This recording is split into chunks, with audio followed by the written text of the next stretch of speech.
Good night, St. Lucians. Good night, good night, good night. Good night, St. Lucians.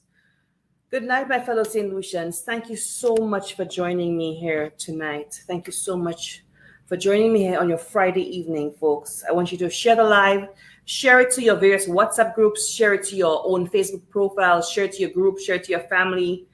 Invite the neighbors to come and listen to the live as we go through. Thank you so much, everybody, for joining me here tonight. Folks, this is going to be a very, very, very, very difficult live for me to do. Probably the hardest I've ever done.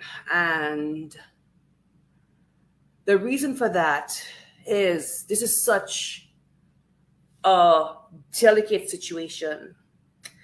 There is information that I'm aware of that I have to be very careful what I say and how I say it, and from multiple sources. So I'm going to have to be very, very, very measured in what I say as I speak. So I'm going to have to actually be thinking with every sentence I say, what are repercussions and ramifications for every single thing I say. Not for myself, because I am not concerned about myself. I'm not concerned about any threat of any lawsuit. I'm not afraid of any intimidation, but I'm concerned about my sources. I'm concerned about the people involved. I'm concerned about the safety of people involved. So this is going to be very difficult for me. So I want you all to understand. And I want the prayer warriors who are listening to me tonight, the prayer warriors who are under this live or listening to me tonight, I just need you to pray for me. I just need you to pray for me as I speak tonight. I need your prayers tonight so that every word I speak will be done from a position of wisdom, a measure of wisdom, but being true to what I say. I am here tonight on a Friday night. On a Friday evening in Canada, the sun is still out. The sun is still out in Toronto. Beautiful summer evening. I am tired. I had a long week, but I am here with you tonight because I think I need to speak for my country. I need to speak for my country. As you will see on the video stream, it says Minerva for Grosley and St. Lucia. And I included St. Lucia because I'm not only speaking for Grosley, I'm speaking for my country. I'm here making a sacrifice to put myself out here on a Friday evening because I am pained by what is going on in my country. Not because I need anything from St. Lucia, because I really don't. But I am burdened. I am burdened. I am burdened. I am burdened by what is going on in my country. And I understand that there are many people at home who cannot speak, who do not have the ability to speak like I do, who do not have, who are not, people are home and there's certain things that they're exposed to, their physical safety, the intimidation, jobs, etc., that I don't necessarily have to deal with. So I think I am in a better position than a lot of people to speak. And I take that very seriously, and I'm very grateful and very humble for that. I also have the courage and the boldness to speak. So independently of where I am, whether in Canada or St. Lucia, I think God has given me the gifts and the ability to speak and the courage and the boldness to speak. So when God has put in you gifts for you to use for his purpose, you have to use them. So tonight I'm going to use my boldness without fear. The people who love me are very concerned for my safety, for their safety. But ultimately, when God gives you a calling and he gives you the gifts to speak, if you don't use the gifts God gave you, he's going to take them away from you. God asked me to speak, and I will speak. But I want everybody, all the prayer warriors, while I speak tonight, I want you to storm heaven for me, please. That God will give me the wisdom to speak, because I'm speaking for my country. As you can see, I'm very emotional. This is very difficult. I'm very concerned about the perilous place my country finds itself in. And while a lot of people can leave St. Lucia and turn their back and not care, I care. I care. I cannot turn my back. I can't walk away. I can't say I have a comfortable life in Canada. I can walk away from this. I can't. I'm very, very, very burdened by what is happening in my country. So excuse my tears tonight. I'm very emotional about all of this. I'm just asking for grace and your prayers tonight as I go through this, because this is very emotionally taxing on me. Folks, where do I start? Our country finds itself in a place where there's a desperation from this government and the actors in this government to hold on to power by any means necessary. And they are doing it by intimidation of the citizens. They are doing it by silencing of the media. They are doing it by the hijacking of our institutions. They are doing it by threats, by intimidation. They are doing it by now arresting civilians. Like every time we think there's a line that cannot be crossed, it is being crossed. And that is why I'm here to speak tonight, because if we do not stand up as a society collectively, if we let these things slip incrementally, we are going down the road of a dictatorship. When a civilian can be arrested for a personal conflict or whatever with a government minister, we have found ourselves in a serious place. I cannot do this alone. There are female voices raising the alarm with me, but I cannot do it. We cannot do it alone. We need citizens to speak up. Folks, a few weeks ago, we heard from a government minister on his platform. We heard from Richard Frederick a recount of an incident that supposedly happened, where he told a tale, and I'm going to play tonight, of supposedly being followed, where he felt in threat for his life. Yesterday, we heard that Dale Elliot, a renowned journalist and media person, the person behind Untold Stories, was arrested in this matter. Just before I came on tonight, well, we heard this morning he was released without being charged. Just before I came on tonight, he released a statement on Facebook, and I'm going to play it for you first before I go into anything else. He released a statement tonight, Dale Elliot of Untold Stories, just before I came on tonight, maybe about half an hour before I came on tonight. I'm going to play it for you right now. On Thursday, 20th July 2023 at 10 a.m., I was at my private residence when I was visited by officers of the Major Crime Department of the Royal St.Lucia Police Force. The acting assistant superintendent of police in charge of the Major Crime Department informed me that I was being investigated for stalking one Richard Frederick and that I was being placed under arrest. I was subjected to an interview process where I exercised my constitutional rights.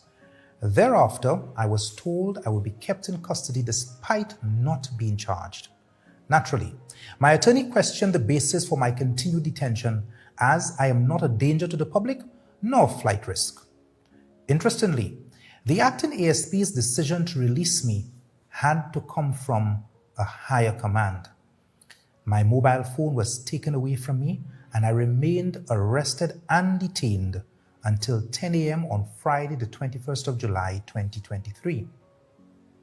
I was released from police custody without being charged for any offense. I am not aligned to any political party, group, organization, or interest. I have given no information or statement to any individual, any group of individuals, or anybody besides what information I would have voluntarily shared with the police who investigated me during my arrest. My unlawful detention for 24 hours is just another example of the political victimization I have been subjected to over the last 10 years. But I will continue to work diligently as a producer of programs and documentaries that inform our society. If this ordeal has done anything to me, it has taught me more that fuels my desire to inform our society even further. No doubt. The soon-to-be-released Untold Stories documentary, which delivers verbatim the exact contents of the CARICOM Impacts Report, has unnerved some local politicians, albeit a local politician. Rest assured, they may concoct whatever charges they desire. This documentary will be released in the public interest.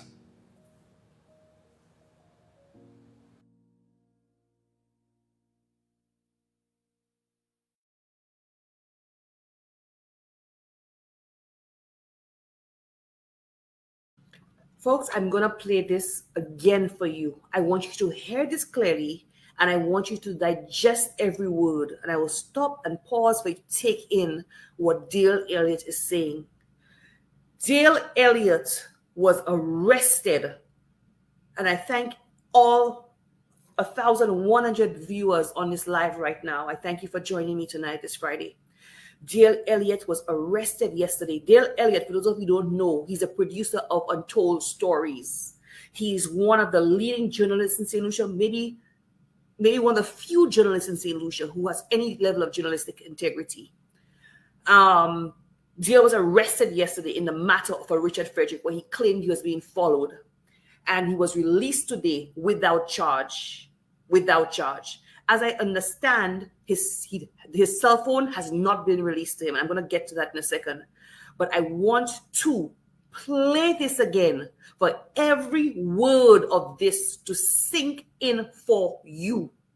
20th July 2023 at 10 a.m., I was at my private residence when I was visited by officers of the Major Crime Department. So yesterday, 20th of July, he was visited by the officers of major crimes. The Royal St. Lucia Police of the Royal St. Lucia Police Force. The acting assistant superintendent of police in charge of the Major Crime Department informed me that I was being investigated for stalking one Richard Frederick. He was being investigated. The officer in charge of major crimes informed him that he was being investigated for stalking one Richard Frederick. And that I was being placed under arrest. I was subjected to And he was being placed under arrest. Frederick. And that I was being placed under arrest. I was subjected to an interview process where I exercised my constitutional rights. He was being subject to an interview process where he exercised his constitutional rights. Thereafter, I was told I would be kept in custody despite not being charged. He was told he would be kept in custody despite not being charged. I'm repeating for you so you could digest every word and significance of what is happening here. Naturally, my attorney questioned the basis for my continued detention, as I am not a danger to the public nor flight risk. Interestingly, the acting ASP's decision to release me had to come from a higher command. Interestingly, listen to this again. Listen to this. Interestingly, the directive to release him had to come from a higher command. Naturally, my attorney questioned the basis for my continued detention, as I am not a danger to the public nor flight risk. Interestingly, the acting ASP's decision to release me had to come from a higher command. My mobile phone was taken away from me, and I remained arrested and detained until 10 a.m. on Friday, the 21st of July, 2023. This morning he was released. I was released from police custody without being charged for any offense. I am not aligned to any political party, group, organization, or interest. I have given no information or statement to any individual, any group of individuals, or anybody besides what information I would have voluntarily shared with the police who investigated me during my arrest. So Dale is saying he's not aligned to any political party. He's not aligned to any political party, and he's not given a statement to anybody or group of people. And I want to make it abundantly clear that I have not spoken to Dale. Dale is not a friend of mine. I have not spoken to Dale. I think probably the last time I spoke to Dale was when we were students at A-level together. I have not spoken to Dale in years. So I want to make it abundantly clear. I have not spoken to Dale. Dale is not a friend of mine. Okay? So I have not spoken to Dale. He's 100% correct that he's not given me any statement. He's not spoken to anybody to give any statement. What I'm saying here tonight, I speak on behalf of myself and not on behalf of Dale. I want to make it abundantly clear. My unlawful detention for 24 hours is just another example of the political victimization I have been subjected to over the last 10 years. But I will continue to work diligently as a producer of programs and documentaries that inform our society. If this ordeal has done anything to me, it has taught me more that fuels my desire to inform our society even further. No doubt, the soon-to-be-released Untold Stories documentary, which delivers verbatim the exact contents of the CARICOM. Listen to this, y'all. Listen to this. Listen to this. This is key to all of this. Listen to this. To inform our society even further. No doubt, the soon-to-be-released Untold Stories documentary, which delivers verbatim the exact contents of the CARICOM Impact report, has unnerved some local politicians.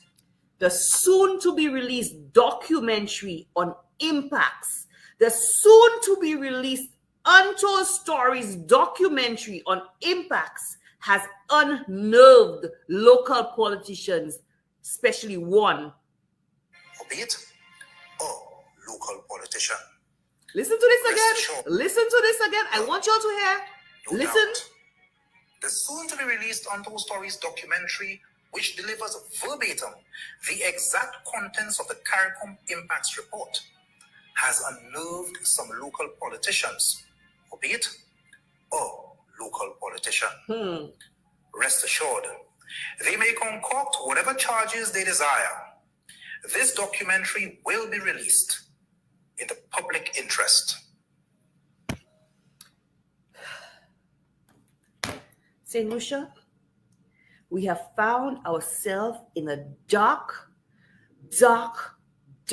scary, and dangerous place. Dangerous for any civilian who dares to hold this government, and especially Richard Frederick, accountable. Dale Elliot found himself arrested. You hear me clearly?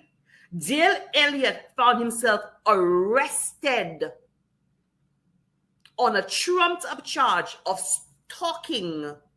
And we will get to the statement made by Richard Frederick of stalking, because he is about, hear me clearly, he is about to release an Untold Stories documentary on impacts.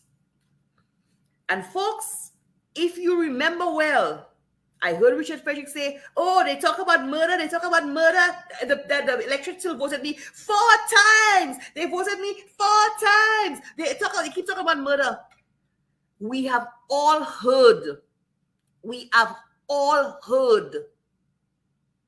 Richard Frederick's name being associated with impacts. And from what I understand, Dale Elliot is very much aware of a lot of things that went down in Operation Restore Confidence. Hear me when I tell you this. Hear me when I tell you this. From my understanding, and Dale is confirming it tonight, that there's a soon-to-be-released video, or documentary, I should say, documentary, Untold Stories of impacts and what went down. And on page 1, he didn't say that, but I understand there's a certain government minister, maybe the one that is unnerved, the one who is unnerved by what will be revealed in this Untold Stories documentary on page 135. St. Lucia, we have found ourselves in a very serious situation. When Kenny Anthony told us that Richard Frederick was the most dangerous thing in St. Lucian politics, he did not lie. When Kenny Anthony told us warned us that Richard Frederick is the most dangerous thing in St. Lucian politics, he did not lie. He knew exactly what he was saying.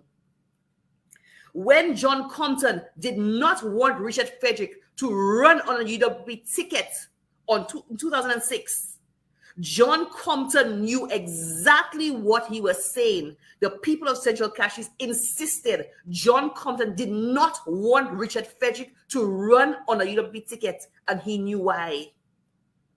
Kenny Anthony knows why he does not sit in the cabinet of the SLP today. He has said he will never sit in cabinet with a drug dealer. Kenny Anthony has said to St. Lucians that Richard Frederick is dangerous. He has warned us. Kenny Anthony has warned us about Richard Frederick. Alan Chasney fired Richard Frederick from the UWP when he came in. The Labour Party did not even run Richard despite his begging, they did not run him on a Labour Party ticket in 2021. They saved space for him, but did not allow him to run. Richard Frederick is the most dangerous thing in St. Lucian politics. And I am saying tonight, if Richard Frederick thinks that he can use the tools of government, now that he's in government, the tools and machinery of the state, weaponize the police force as he did before in Operation Restore Confidence to go after people, as he has done in the case of Dale Elliot and gotten him arrested. If he thinks he can do that without accountability, I am putting him on notice that he lied. And if anything happens to Dale Elliot, if anything happens to Marvin Charles, if anything happens to Timothy Polio, if anything happens to Minerva Ward, if anything happens to Minerva Ward's family, I am putting you on notice, Richard Frederick. I am putting you on notice that it is on you and this entire Labour Party government, including Philip Pierre, because Richard Frederick should never, never, never be in a government of decent St. Lucians. Should never be. And I'm going to remind you of what we have been warning St. Lucians about, but they never listened about Operation Restore Confidence. I'm going to warn you right now. Listen to this video. Thank you for the 1.3K viewers tonight. It's a Friday night. Thank you for the 1,300 viewers listening tonight. Thank you. I'm going to play this for you.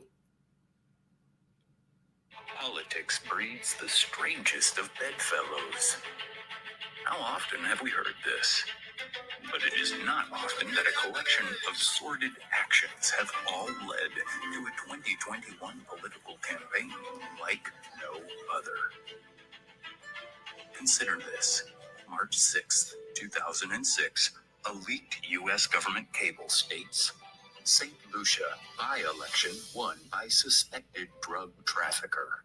This alleged drug trafficker went on to become a minister in the Stephenson King administration in 2006, when he nation of Reginald Jean, a man widely regarded as St. Lucia's most prolific hitman and a close associate of Richard Frederick. Prior to the death of Reginald Jean, he had reported to the RSPF that he did killings and stole drugs and money for a former government minister. Jean reported that a $300,000 bounty was placed on his head by Richard Frederick, and he made a report to the Central Intelligence Unit. After this report, Reginald Jean reported the bounty was raised by $100,000, and a copy of the report was leaked to the minister.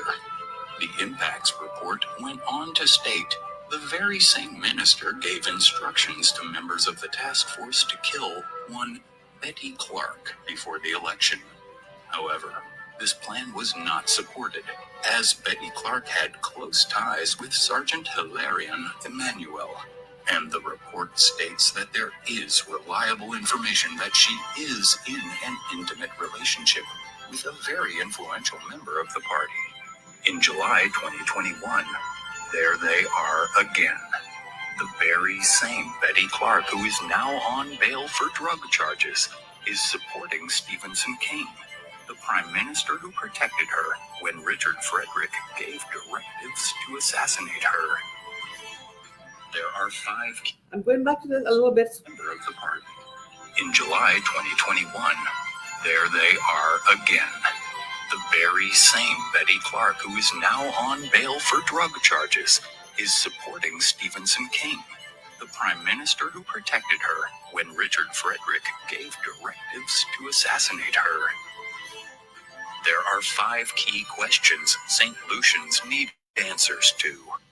1. Why does the U.S. government consider Richard Frederick a known drug trafficker? 2. Do you believe that Richard Frederick acquired 23 parcels of land on a minister's salary or through illicit activities? 3. How many known criminals has Richard Frederick contacted to carry out killings on his behalf? 4. Did Richard Frederick give the instruction to the Black Squad to undertake extrajudicial killings ahead of the 2011 general elections? 5. Do you believe that Richard Frederick has the best interest of Castries Central or St. Lucia at heart? Or is he motivated to get immunity from his crimes and continue his criminal enterprise? Now, the same man the U.S. Embassy classified as a known drug dealer has joined forces with the same man who said that a drug dealer could never be in his cabinet. And the same man who today wants to be under an umbrella is the same one who covered up for the drug dealer and mastermind behind the unauthorized killings. One of them may just be St. Lucia's next prime minister. On June 26, we can't risk mayhem, chaos, and lawlessness with these men. Your future, our future, is too important to risk for men fighting for power.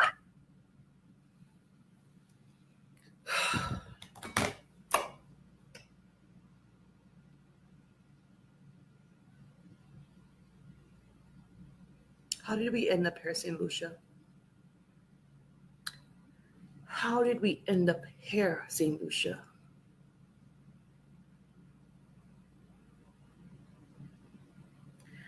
How did we end up in a place where we have been warned for over a decade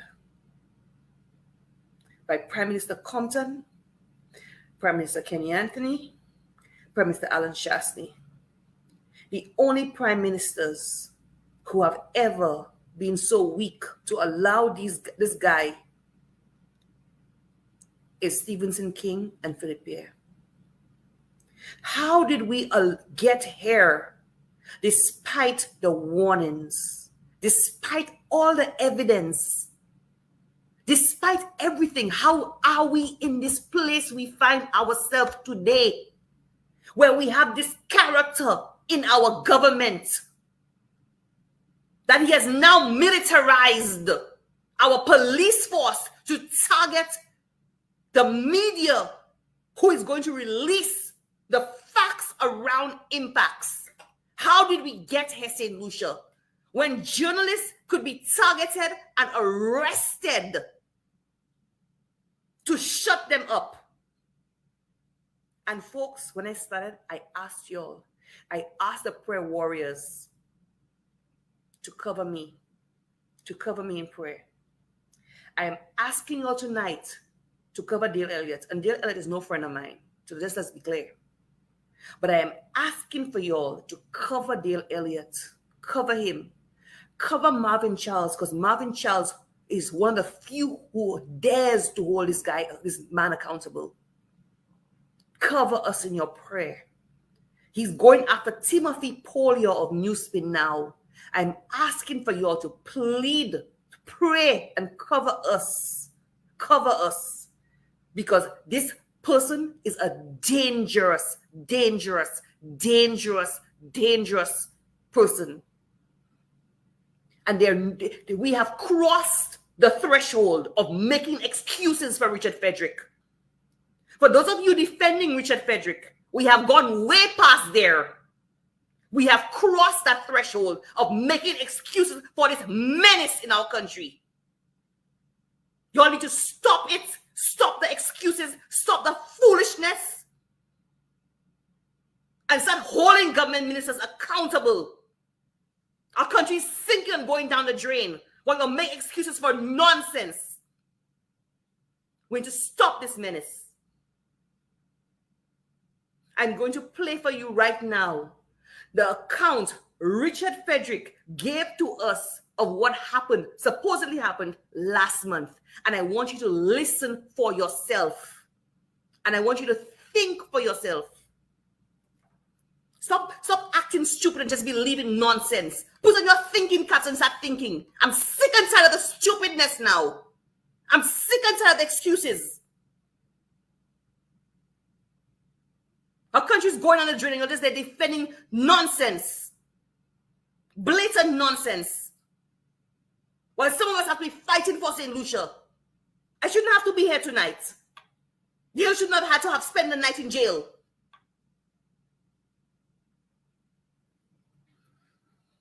If you don't realize what is happening, wake up. Wake up. All 1.4K of you are listening tonight, and those of you will be listening for many days to come, and you should wake up.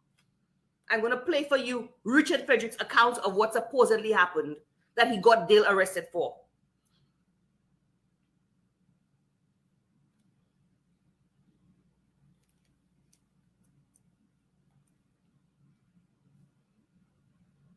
Swallowing. But for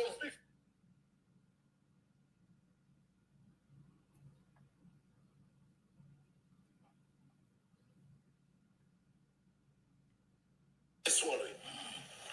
But folks, before I get into any of those things, I want to tell you about a situation with which I was confronted 2 Thursdays ago. It's the last Thursday that I was here. I left studio, we left there about after 11, stayed. Show finishes about 11, stayed a little while, chatted, left after 11, going to midnight. I drove around town, normally drive, stop, you know. The good thing is you make a lot of observations when there are less people around. And drove around, checked the CDC fellas, checked Googles, just, you know, driving around and stuff. And it was about 12:30 or so when I decided I'm going home. And when I last checked my watch, it was 12:30, but I still have a few minutes. So probably I left town about 12:35, 12:40. I was alone. I was proceeding up north because by now everybody knows I live in Corinth. Folks, there were practically no vehicles on the road. Very, very, very few. No vehicles on the road. First of all, that makes no sense. That makes no sense. That makes absolutely no sense. You drove from Castries to your home in Corinth, and there were practically no vehicles on the road on a Thursday night. The Castries Grosley Highway. And all of us who know the Castries Grosley Highway know there's always traffic on that road. Always.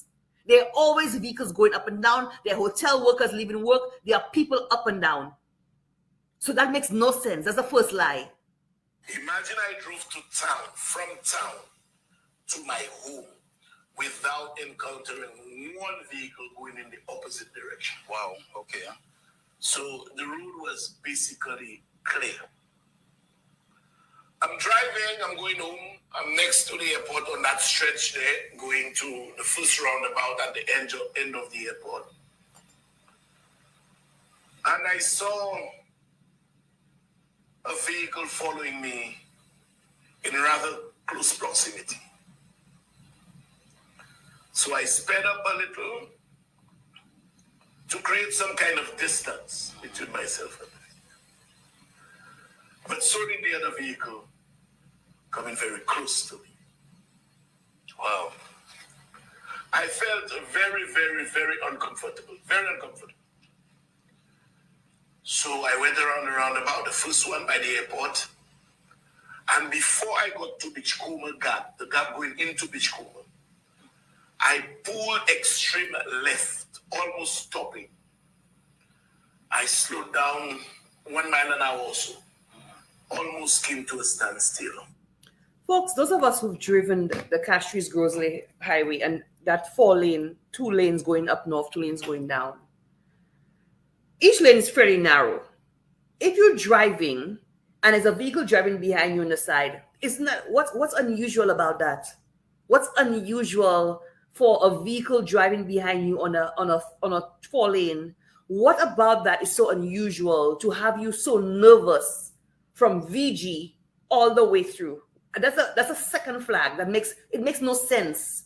Think of yourself logically as somebody who's driving. You're driving, let's say, from Castries to Grosley. So you're driving along there, Beachcomber and so on.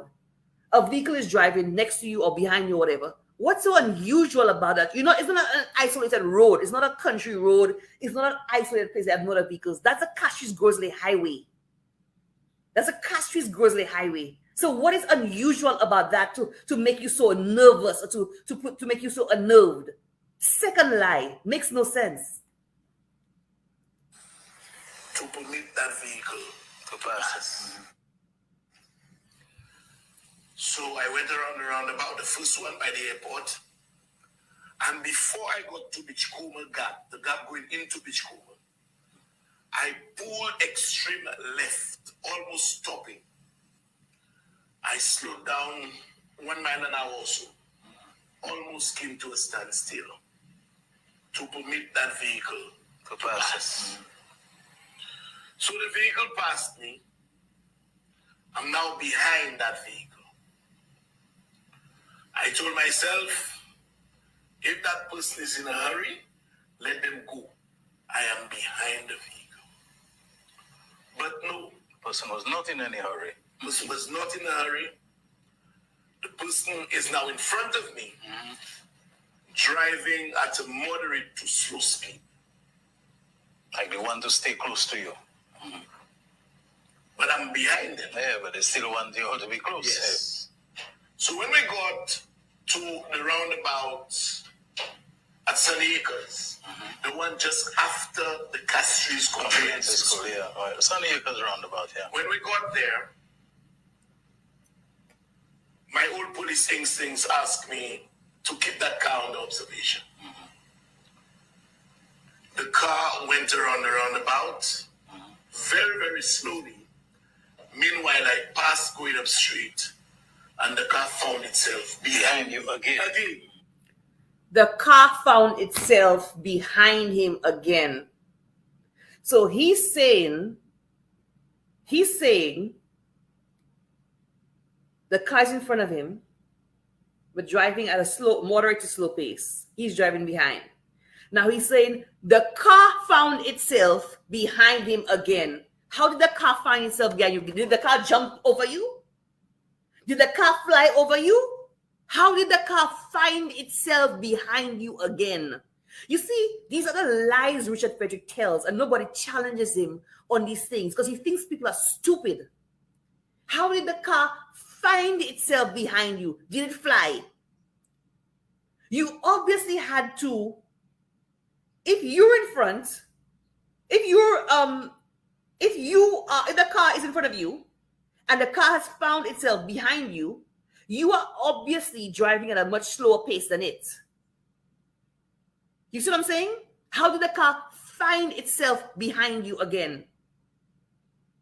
You allowed it to pass. You allowed it, right? You see what I'm saying? His stories, the car found itself behind me again. You see how it does not add up? If I am driving somewhere,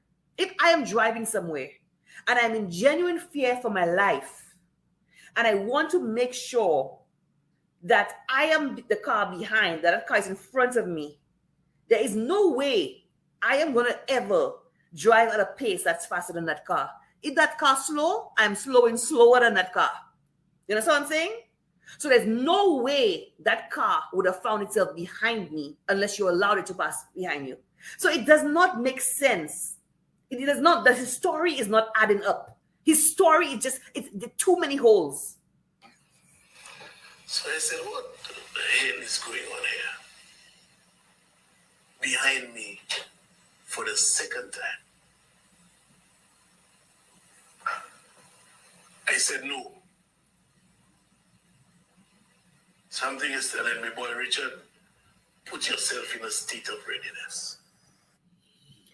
I wish we had body language analysts, because Richard's entire body language says this lying through his teeth.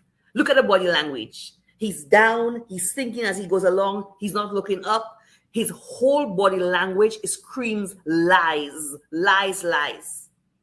A body language expert can tell you this guy is lying through his teeth. What did I do? I pull up a second time. Extreme left. This time I stopped and permitted the vehicle to pass. So the second time the vehicle passed, and I am behind the vehicle again. But that vehicle now begins to drive extremely slow. I'm behind the vehicle, but I'm driving slower to try and maintain a distance. Folks, after I passed the entrance that I could have turned left to go into Sandals, Halcyon, I passed that gap. When I saw the vehicle ahead of me come to a complete stop in the middle of the road, I could have turned neither left. So if you are so concerned for your safety that you've had to slow or stop twice, not once, twice, as you say.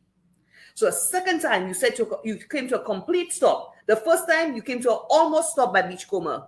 The second time you came to a full stop. You didn't say where you stopped, but you came to a stop to let the vehicle pass. And the vehicle is driving. Wouldn't you, if you were genuinely concerned for your safety, ensure that now that vehicle is in front of you, so now you have the ability to keep sufficient space with that vehicle, because that vehicle is going, you can slow at a pace to lengthen the distance between you and that vehicle. Why would you not create sufficient distance between that vehicle and you so that you are not just driving immediately behind it, right? You are now in a position to create space with that vehicle. You have control. You have control of the distance now because it's ahead of you. So while you can't control what the distance he's driving, you can control the distance and the pace at which you're driving to create further space between the two of you. Okay? Follow me clearly. Follow me clearly. Because I like to make sense out of nonsense. All right. That was the kind of straddling both lanes. So you both lanes, the center of the center. I cannot resist. What is going on here? Behind me for the second time. I said no. Something is telling me, boy, Richard, put yourself in a state of readiness. What did I do? I pull up a second time. Extreme left. This time I stopped and permitted the vehicle to pass. So the second time the vehicle passed, and I am behind the vehicle again. No, notice how the story is not flowing, eh? Notice how it's not flowing. When somebody's telling the truth, they don't have to stop and think. The story flows because they're recording what happened. He has to stop and think and make up the story as he goes along because he's lying. He has to stop and think and ponder what's he going to say next that will make logical sense. And that's how you know when somebody is lying. You read the pace at which they're speaking, you read your body language. Richard is lying through his teeth. What the hell is going on here? Behind me for the second time. I said no. Something is telling me, boy, Richard, put yourself in a state of readiness. What did I do? I pull up a second time. Extreme left. This time I stopped and permitted the vehicle to pass. So the second time the vehicle passed,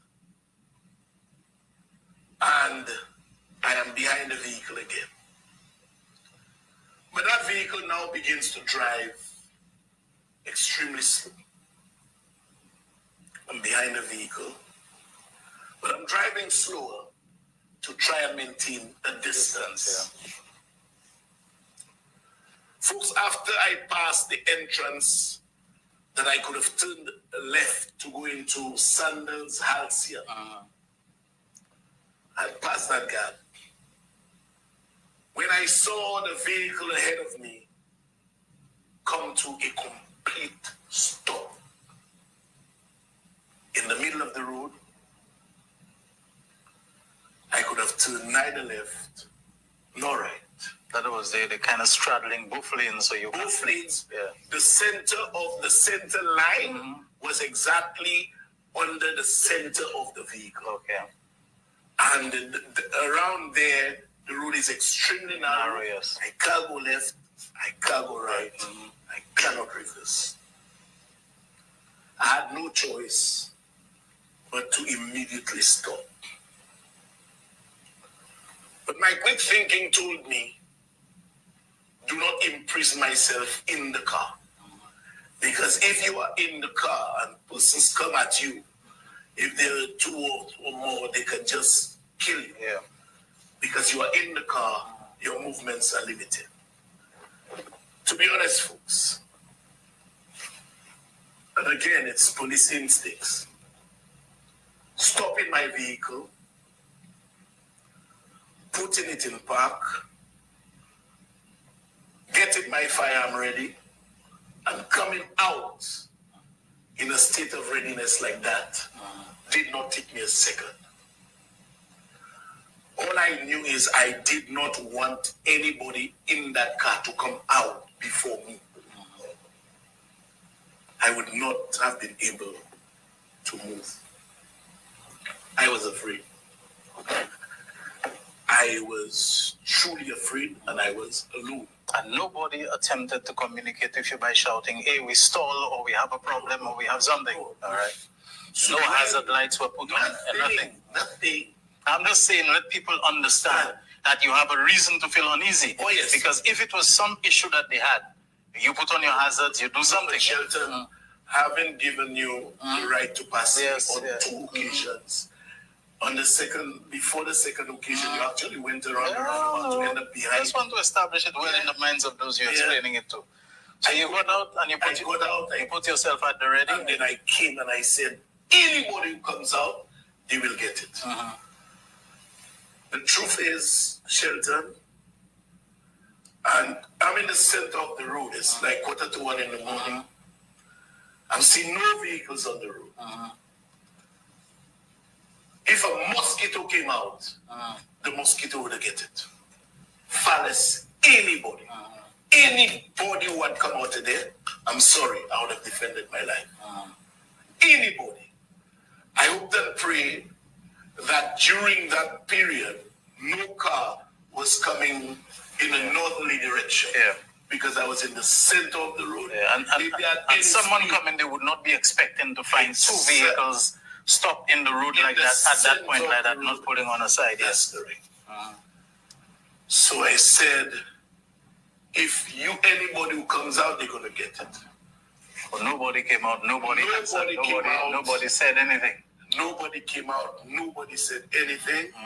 They realized I was ready, and all I heard was squeaking of tires. And they got out of there. and the vehicle moved.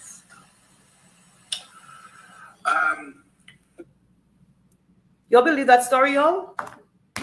Do y'all believe that story? Do you believe that story? That story, somebody said that story has more holes than a strainer.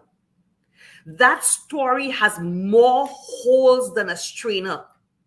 That story makes absolutely no sense. This story makes absolutely no sense. Now, let me tell you, if Dale, and I have not spoken to Dale, I want to repeat, I have not spoken to Dale, okay? If Richard thinks, let me just see, let me come back. Let me come back. So there was nothing in all Richard explained there. There was absolutely nothing. There was absolutely nothing at any point. Two vehicles driving along the highway. Two vehicles driving along the highway. And we know when we drive along that highway, sometimes a vehicle passes us, we pass it later on, it passes us, we pass it. Normal course of driving. Nothing unusual about that on a four-lane highway going to the Cashews Grocery Highway. Nothing unusual about that. So what about that created such angst for Richard Frederick to be in fear for his life? Right? For Richard Frederick to, and I'll play it for you, to pull out his, and listen to this. If you are in fear for your life, you just pass Sandals Halcyon. Sandals Halcyon has a guard right by the entrance to the property. You could easily swing in because you're afraid for the car, so you should have been leaving sufficient space between you and the vehicle. Or if you're in genuine fear for life, you reverse quickly and swing into Sandals Halcyon and alert the guard there that you're in danger, or you feel that you're in danger. You coming out of your vehicle, or so you claim, you come out of your vehicle, and I don't know who thinks that if you're in fear for your life and you don't know how many people in that car, you don't know if they're armed, you don't know what kind of weapons they have, why would you step out of your vehicle when they have not opened their door? They have not opened a door. They have merely stopped, according to you. I don't know how you could claim they are stalking you when you are behind them. They are driving in front of you. So how could they be stalking you? It makes no sense. How could you go to the police, and how could the police arrest you under stalking with a stalking investigation when you're merely driving? You're driving along the Cashews Grocery Highway, going to your home or going wherever you're going. Another vehicle is driving. For some unknown reason, they are in fear for their life. There's nothing that has happened so far with any legitimacy except two vehicles passing each other on the road. Normal. You pass, you drive, another one passes you, you pass it later on. There is nothing that would have been a cause for concern for stalking except you driving your car, in your car driving. So you get arrested for that. Supposedly you stop your vehicle. You do not know who was driving the vehicle. You as you say, you don't know who was driving the vehicle. You have no clue who was driving the vehicle. You don't know why the person stopped.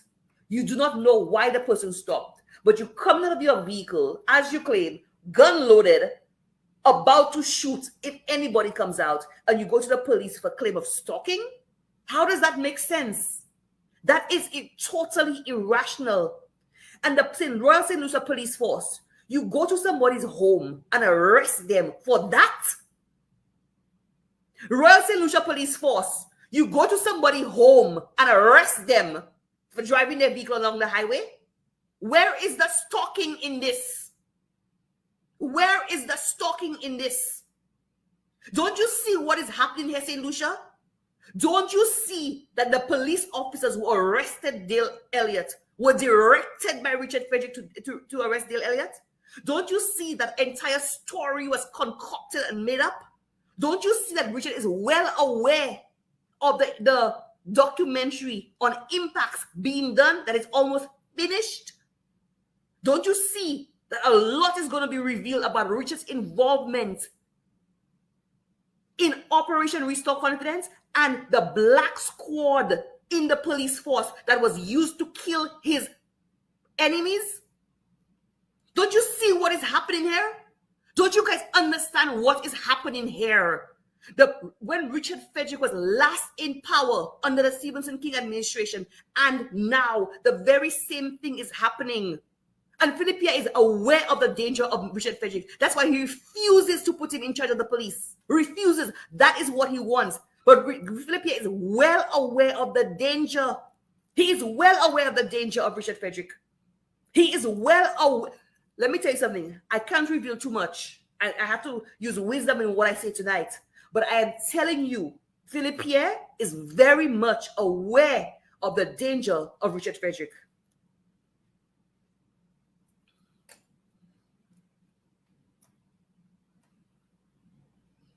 I'm thinking of how much I could reveal right now.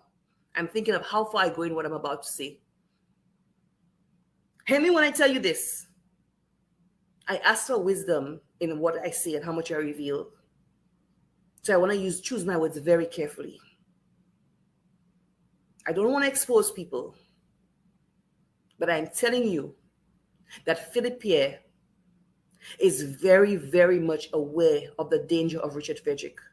So why he continues to have him in his cabinet, I don't know, but he's going to have to be held accountable.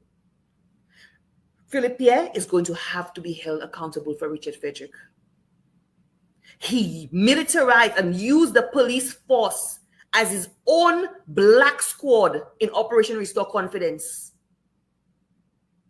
And he's using the police to do his personal bidding and go after his enemies the same way he did in Operation Restore Confidence.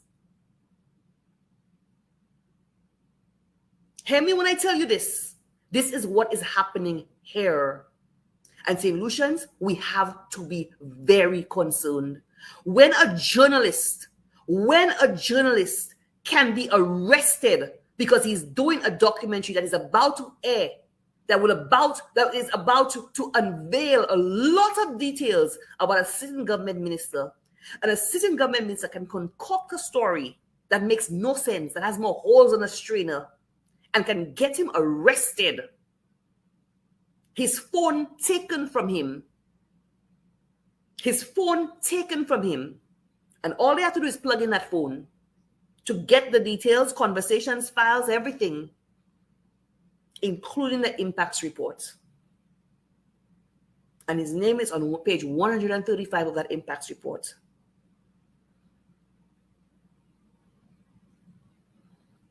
St. Lucians, we are in deep shit. Excuse my language, or don't. We are in deep shit. We are in deep, deep, deep trouble. We had 1.5K views. Folks, that impacts report, and that documentary on that impacts report that's going to come out, I am asking you all to pray for Dale and make sure Dale is alive to put out that documentary, because I am in fear for Dale's life. And the mere fact that we as St. Lucians have to fear for the lives of journalists, have to fear for the lives of people who challenge a government minister and hold him accountable, we are in serious nonsense. What does that tell you about us as a people? That we have to be in fear for the lives and safety of the people who hold Richard Frederick accountable. What does that tell you?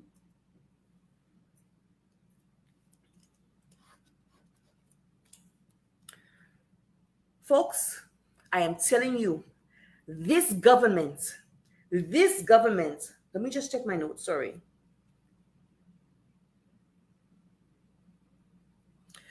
This government, before I go to that,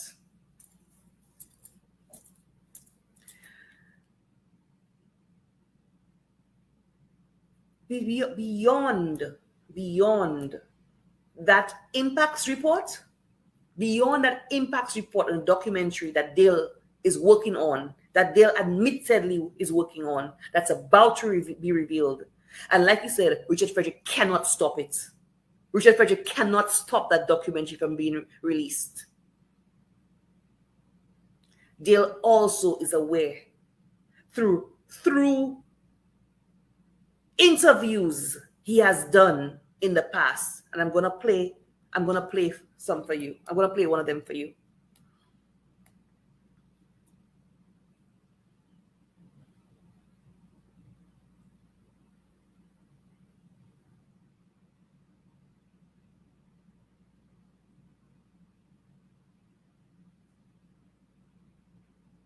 Death is the only and most difficult certainty to overcome. The Prince of Darkness invaded the Untold Story set to rearrange this documentary and left even me questioning the meaning and value of human life. And I'm running now, I got that strength and I'm just running towards the body. And just as I was running, I think the policewoman came up to me and said, "You cannot quite tell her I want to see my husband." And I'm going closer, trying to fight my way to just see him.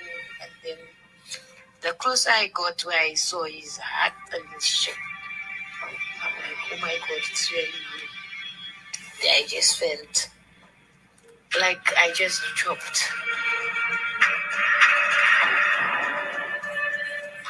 Asha Emmanuel, affectionately known as BJ, was said to be a well-respected resident from Wilton's Yard. On Tuesday, April 7th, just after 11 a.m., Emmanuel, who reportedly was near the Leslie Land community, was the target of gunmen who opened fire. BJ, as is affectionately known as, is not any man involved in any kind of violent conduct. He moves away from it. He speaks to those persons who have the general inclination to get involved. He's the kind of person who will ask you, let's go on my farm. Come and help me plant my crops, whatever.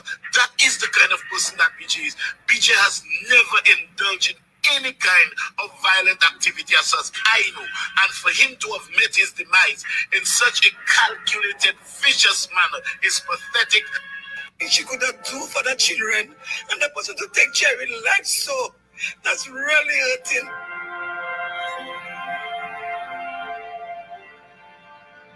I remember just after the demise of her husband, BJ, Cheryl and I were in conversation, and it really surprised me, for her to have manifested that level of strength and forgiveness.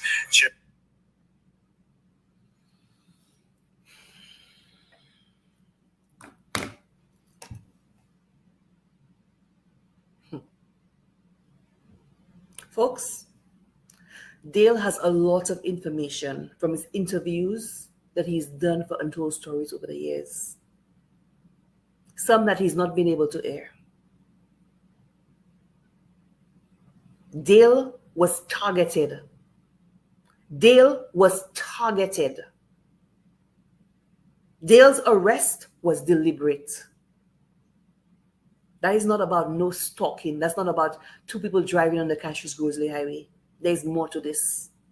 There is more to this. And that has to do with the documentaries that Dale has done and Dale continues to do, and the one Dale is working on most of all. And when that documentary is released on Impacts, people will have to be arrested. When that documentary is released about Impacts and what happened with Operation Restore Confidence, heads will roll, and there will be people who will have to be held accountable.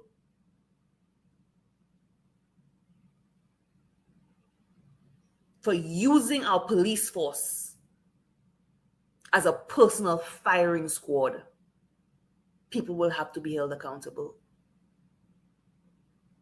And I'm telling you, so what Richard Frederick has done now, Richard Frederick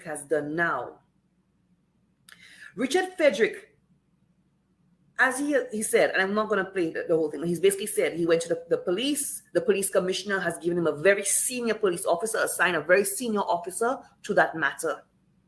Richard Frederick now has 24/7 armed police protection. Hear me clearly when I tell you this. Richard Frederick now has 24/7 armed police protection. The cost to the state, because these officers who would otherwise have been assigned to crime in other places, investigations, etc., now have to be assigned to Richard Frederick, being paid overtime. So there's a cost to the state and taxpayers of St. Lucia. I heard many reports this past weekend for Carnival. Richard Frederick was walking through Carnival, he and his girlfriend, whoever the person is, with 5 police officers surrounding him. So he's walking through the crowd, large and in charge. He and his whoever he was with 5 police officers, his personal security detail, 5 police officers who should be fighting crime are walking with Richard Frederick to provide him police protection because of this stalking. 2 vehicles driving on a Cashews Grocery Highway. He has convinced the police that he needs 24/7 police protection. Because you're afraid of Dale? Because you're afraid Dale gonna kill you? Because you're afraid Dale gonna kill you. So you've now perpetuated a con on the Royal St. Lucia Police Force to justify, because you're afraid. You're afraid. So you've now justified them giving you more police protection than the Prime Minister has. Richard Frederick has a bigger police detail, security detail, than the Prime Minister of St. Lucia. Hear me clearly when I tell you this. Richard Frederick now has more police protection assigned to him than Philip Pierre. But I'll ask you another question, Richard Frederick. Is it Dale Elliot that you're really afraid of? Is it Dale Elliot that you are really afraid of? Or is it the elements that you associate with and have associated with over the years? Is it the people that you've made promises to that you've not been able to keep, that you are really afraid of? And you've now concocted a story to get you 24/7 police protection. Your own personal security company you have there, paid for by the taxpayers of St. Lucia, based on a fraud and a lie. Bigger security detail than the Prime Minister. Is this Dale Elliot you're afraid of? Or is it the guys, the fellas that you've promised things that you cannot deliver? Who really are you afraid of, Richard Frederick? Who really are you afraid of? You have all kinds of things on you for protection. You have all kinds of things. You go to all kinds of people. You go to all kinds of people, all kinds of obia, all kinds of gade. You like to call God's name, but you go to all kinds of gade for protection. Now you've gotten the police. Now you've gotten the police 24/7, a bigger security detail than the police, than the Prime Minister. Who really are you afraid of? You are the biggest bully. You are the biggest bully in the House of Parliament and on your show and on the streets. You are the biggest bully, the biggest bava, biggest big mouth. But you're afraid. You're a little coward. You are a little coward. A vehicle driving past you on the Cashews Grocery Highway, you're afraid for your life. You're scared. You're scared. You're scared. You are a coward. You are a coward. You have now militarized our police force for your own personal reasons, Richard Frederick. And St. Lucians, we need to speak out about this. Philip Pierre, you need to act. Philip Pierre, the investigation you have going on, you need to continue it and act. Philip Pierre, the investigation you have going on, you need to continue it.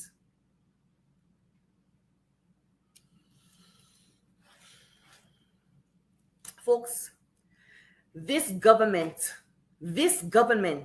this government, let me explain to you what they do.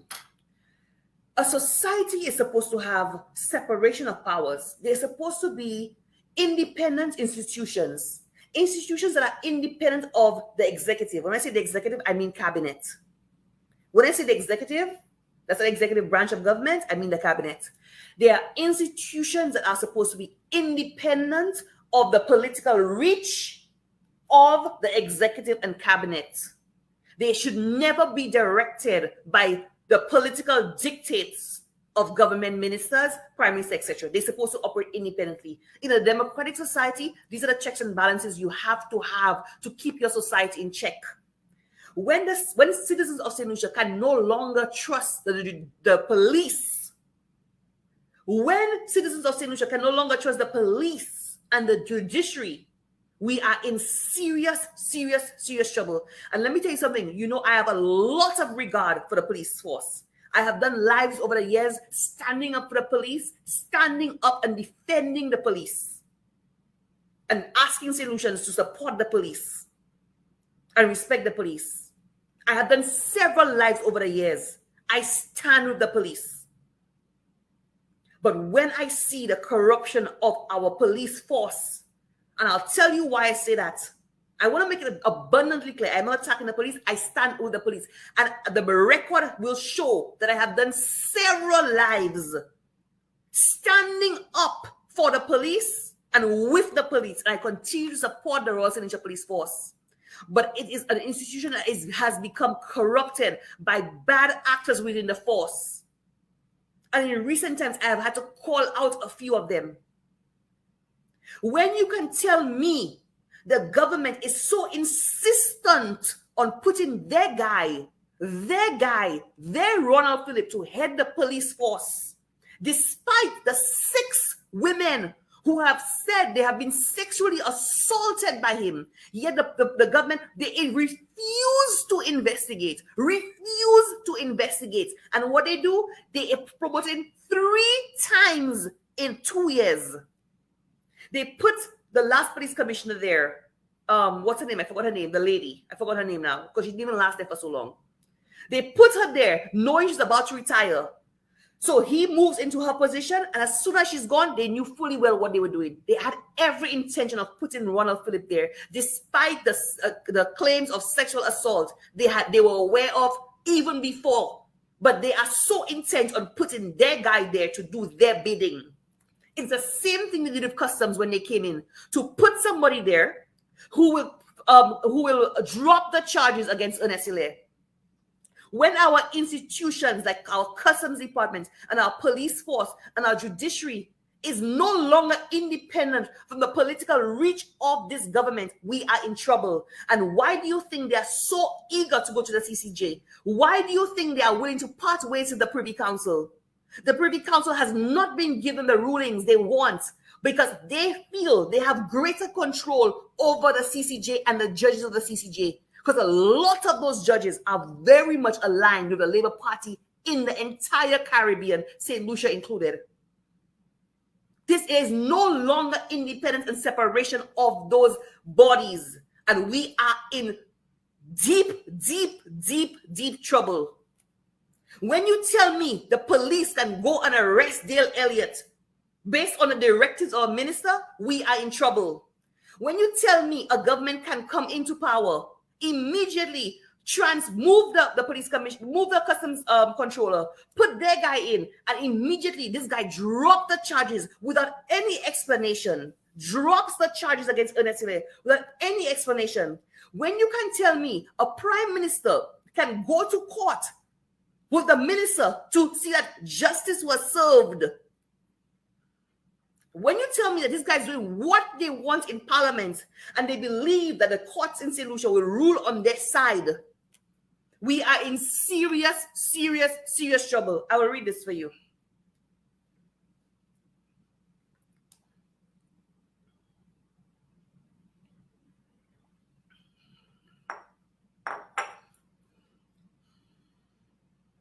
What are the tactics that governments, ministers, government leaders employ to overreach their power and undermine the democratic institutions, potentially leading to dictatorships. I'm reading this again for you. I want you to hear what I'm saying clearly and tell me if you do not see that happening in St. Lucia.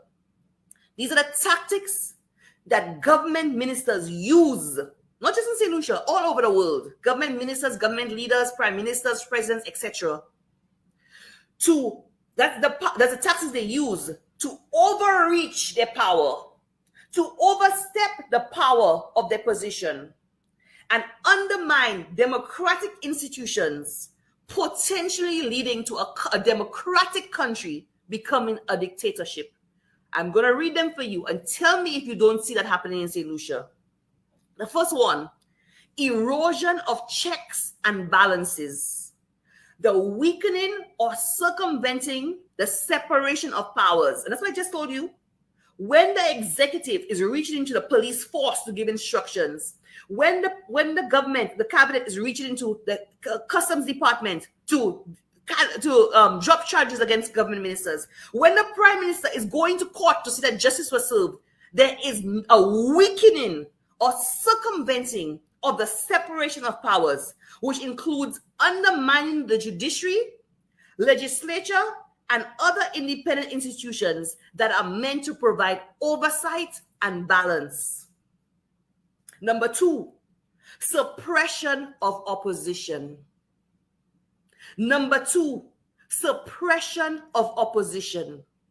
Silencing or discrediting political opponents. Don't you see that happening in St. Lucia?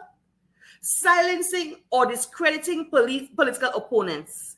When a government minister like Richard Frederick can go on his show every Thursday night to malign, to insult, to berate, to, I don't even know the words, political opponents, those in the house and those outside the house. That is exactly what is happening here. Silencing or discrediting political opponents, activists, and dissenting voices through harassment, censorship, or imprisonment. Through harassment of people like Alan Chasney, Marvin Charles, Minerva Ward, Timothy Polier. Censorship. The government is very much censored. We see what is happening on the government of St. Lucia's pages now. Whereas before, people could have commented freely. Very, very much censored. They delete and block quickly any dissenting voices. This GIS, this NTN, has been given instructions to delete any comments or any people who are not supportive of this government from under the government's pages. That has never before happened in St. Lucia. Or imprisonment, and we see it in the case of Dale Elliot. Suppression of opposition, silencing or discrediting political opponents, activists, and dissenting voices through harassment, censorship, or imprisonment.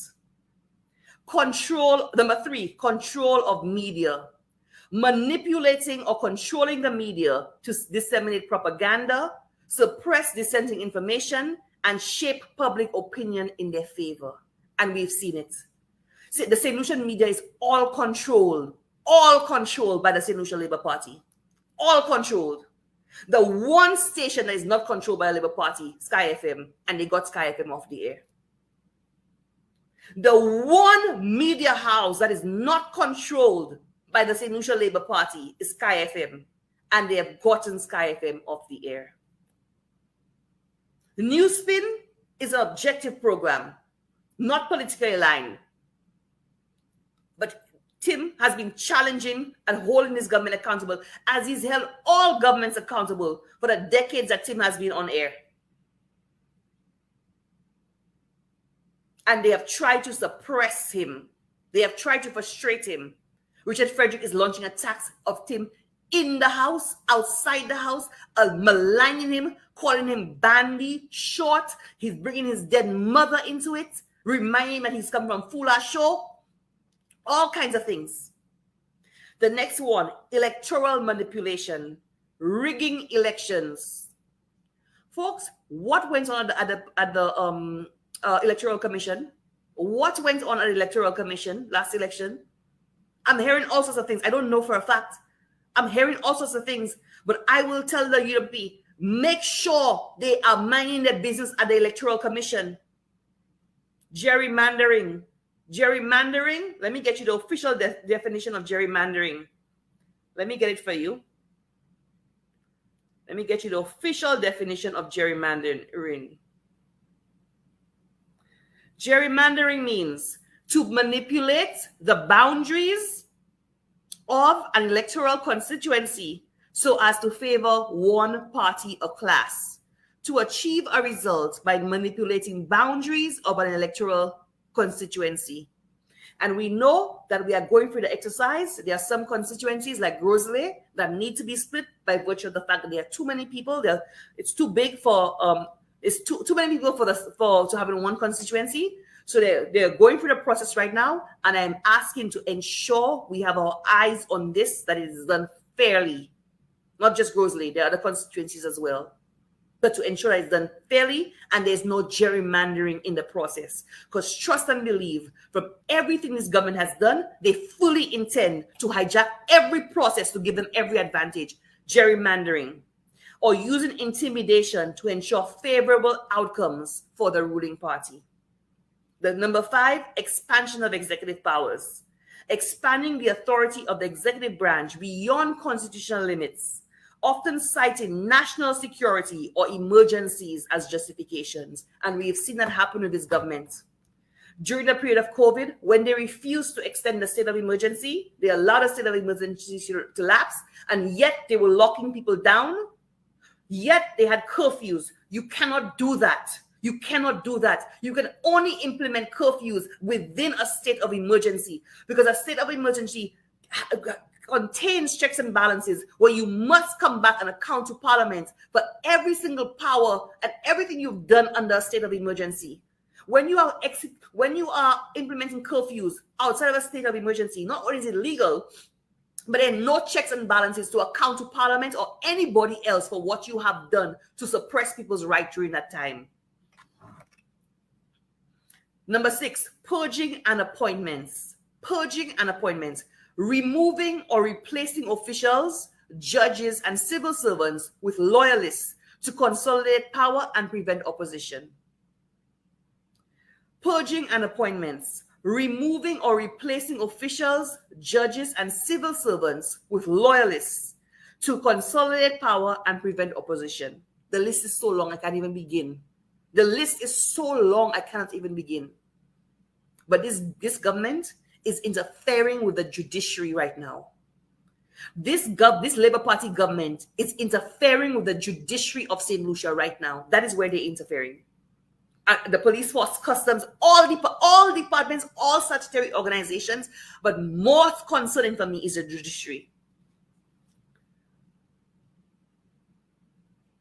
Cult of personality, promoting a strong cult of personality around the leader to foster unwavering loyalty or support. The Labour Party demands unwavering loyalty and support. Richard Frederick demands unwavering loyalty and support. Next one, arbitrary rule and corruption.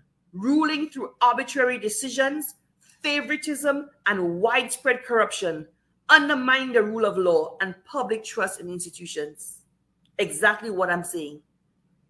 When you can tell me, ruling through arbitrary decisions, when you can tell me a vehicle that was under-invoiced, that our former High Commissioner to England, who's now government minister, who's now Deputy Prime Minister, basically did everything in his power, including claiming he was purchasing a vehicle for the state, for the High Commission of St. Lucia, brought the vehicle down. Up to now, we don't know how it ended up on his name, went through customs, was registered, did all of that, and then moved the customs controller, brought their own guy in who dropped the charges. This is exactly what this is saying. The corruption of the processes.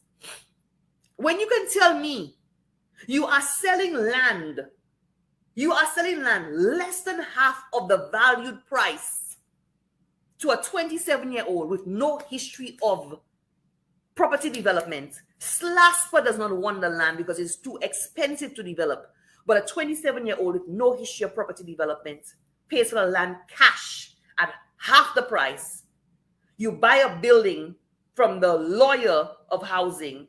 All your friends are the contractors on that. Tell me if this is not exactly what I'm speaking about. When I tell you our country is in deep, deep, deep trouble, this is what I'm talking about. Restriction of civil liberties, curtailing civil liberties such as freedom of speech, assembly, and association to stifle dissent and opposition. This is what this government is doing. This is what this government is doing. Folks, I am telling you, we are in a dark place with this government and this Richard Frederick. We are in a dark place.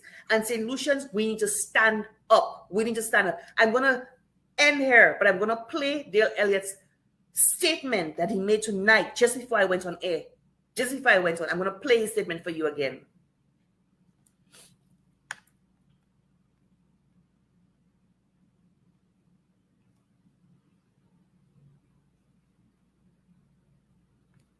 July 2023 at 10 a.m., I was at my private residence when I was visited by officers of the Major Crime Department of the Royal St. Lucia Police Force. The acting assistant superintendent of police in charge of the Major Crime Department informed me that I was being investigated for stalking one Richard Frederick and that I was being placed under arrest. I was subjected to an interview process where I exercised my constitutional rights. Thereafter, I was told I would be kept in custody despite not being charged. Naturally, my attorney questioned the basis for my continued detention, as I am not a danger to the public nor flight risk. Interestingly, the acting ASP's decision to release me had to come from a higher command. My mobile phone was taken away from me, and I remained arrested and detained until 10 a.m. on Friday, the 21st of July, 2023. I was released from police custody without being charged for any offense. I am not aligned to any political party, group, organization, or interest. I have given no information or statement to any individual, any group of individuals, or anybody besides what information I would have voluntarily shared with the police who investigated me during my arrest. My unlawful detention for 24 hours is just another example of the political victimization I have been subjected to over the last 10 years. But I will continue to work diligently as a producer of programs and documentaries that inform our society. If this ordeal has done anything to me, it has taught me more that fuels my desire to inform our society even further.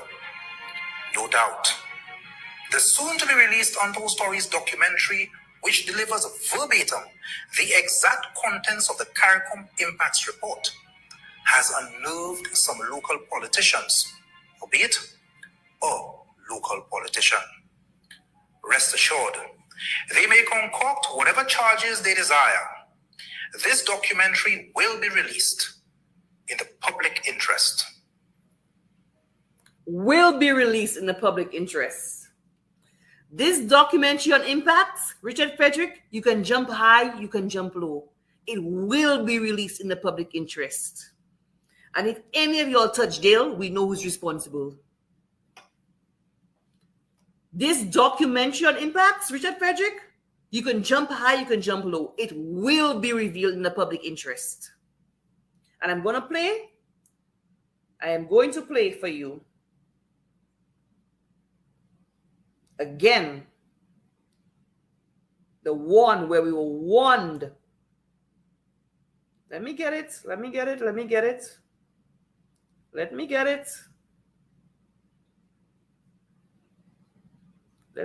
you, where we were warned about Operation Restore Confidence. The strangest of bedfellows. How often have we heard this? But it is not often that a collection of sordid actions have all led to a 2021 political campaign like no other. Consider this. March 6th, 2006, A leaked U.S. government cable states, St. Lucia by-election won by suspected drug trafficker. This alleged drug trafficker went on to become a minister in the Stephenson King administration in 2006. When he entered office, he had 12 parcels of land registered in his name. 5 years later, he would own 35 parcels of land. And during his stint as housing minister, Richard Frederick remained on the U.S. Drug Enforcement Agency's watch list. I was using St. Lucia as a transshipment point for drugs from Colombia. Just before the 2011 general election, Richard's U.S. visa was officially revoked. Then Prime Minister Stephenson King wrote to the embassy seeking clarification of the reason for the revocation.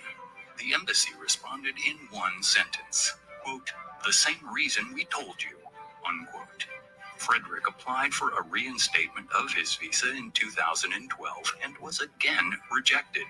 Verified documents from the U.S. State Department reveal that a subsequent request was made for clarification in 2012 from Regina Bassett, the daughter of Richard Frederick.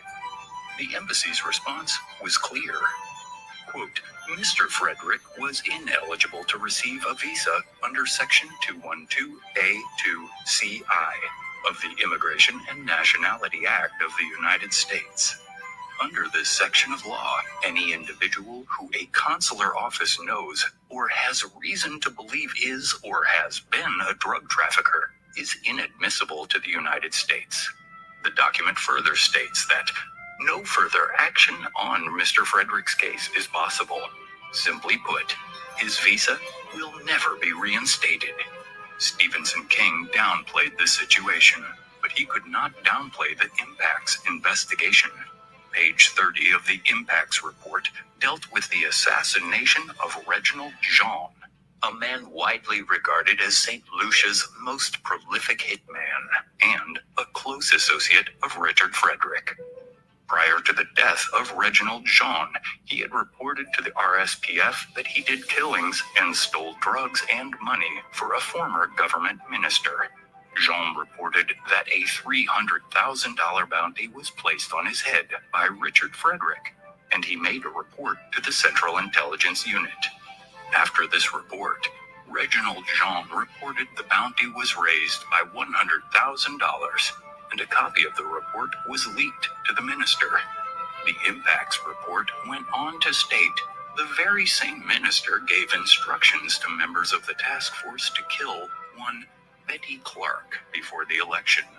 However, this plan was not supported, as Betty Clark had close ties with Sergeant Hilarion Emanuel, and the report states that there is reliable information that she is in an intimate relationship with a very influential member of the party. In July 2021, there they are again. The very same Betty Clark, who is now on bail for drug charges, is supporting Stephenson King, the Prime Minister who protected her when Richard Frederick gave directives to assassinate her. There are 5 key questions St. Lucians need answers to. 1. Why does the U.S. government consider Richard Frederick a known drug trafficker? 2. Do you believe that Richard Frederick acquired 23 parcels of land on a minister's salary or through illicit activities? 3. How many known criminals has Richard Frederick contacted to carry out killings on his behalf? 4. Did Richard Frederick give the instruction to the Black Squad to undertake extrajudicial killings ahead of the 2011 general elections? 5. Do you believe that Richard Frederick has the best interest of Castries Central or St. Lucia at heart? Or is he motivated to get immunity from his crimes and continue his criminal enterprise?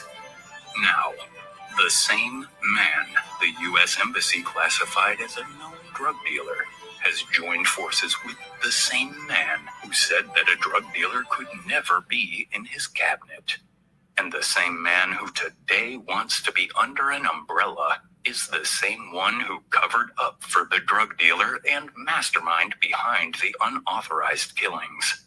One of them may just be St. Lucia's next prime minister. On June 26, we can't risk mayhem, chaos, and lawlessness with these men. Your future, our future, is too important to risk for men fighting for power. Folks, I thank all of you, all 1.6K viewers who tuned in tonight to hear what I had to say.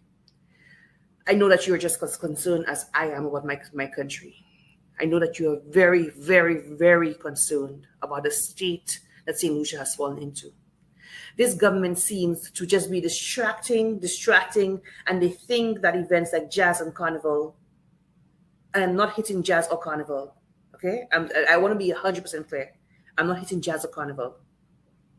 Carnival, Alan Chasney invested heavily into getting carnival where it is. I am not hitting our carnival. Carnival is ours, it's our cultural celebration, right?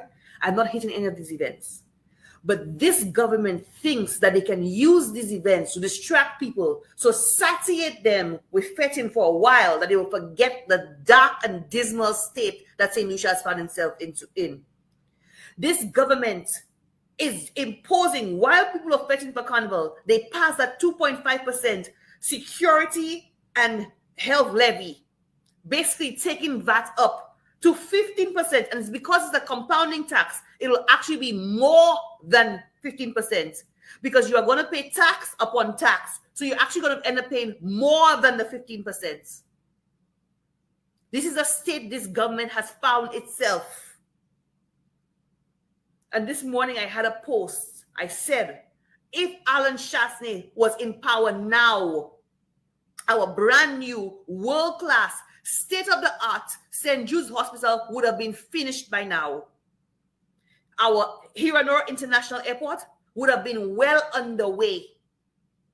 Our cruise ship port in Beaufort, discussions and things would have been started. That's a multi-year project. I'm telling you, that cruise ship port is not going to be an overnight project, but at least things would have started, and it would not have included selling.